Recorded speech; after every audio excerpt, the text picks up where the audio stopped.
প্রধানমন্ত্রী শেখ হাসিনার স্বদেশ প্রত্যাবর্তন দিবস উপলক্ষে শোভাযাত্রা ও সমাবেশ করেছে ছাত্রলীগ। বৃহস্পতিবার বিকেলে ঢাকা বিশ্ববিদ্যালয়ের মধুর ক্যান্টিন থেকে শোভাযাত্রা শুরু হয়ে ভিসি চত্বর, শহীদ মিনার হয়ে ক্যাম্পাসের গুরুত্বপূর্ণ সড়ক প্রদক্ষিণ করে রাজু ভাস্কর্যে এসে শেষ হয়।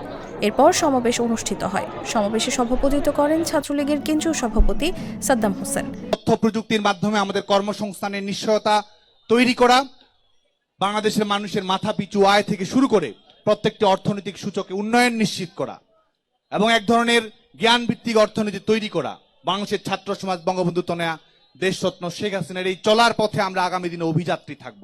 আজকে যথার্থই বলতে হয়, সেদিন মানিক মিয়া এভিনিউতে জনসভায় দাঁড়িয়ে শেখ হাসিনার চোখের জল গড়িয়ে পড়েছিল বলেই আজকে সারা বাংলাদেশ শেখ হাসিনার সেই চোখের জলকে হৃদয়ের উপজীব্য করে, হৃদয়ের আলোক্য করে বাংলাদেশের বিনির্মাণে হাতে হাত মিলিয়ে কাঁধে কাঁধ রেখে কাজ করে চলেছে।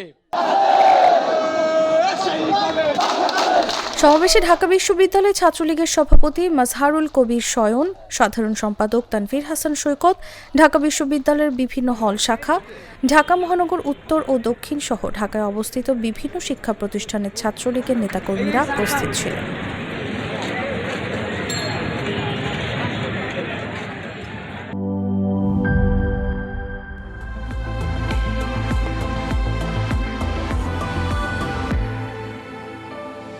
Hurling, be a show stealer.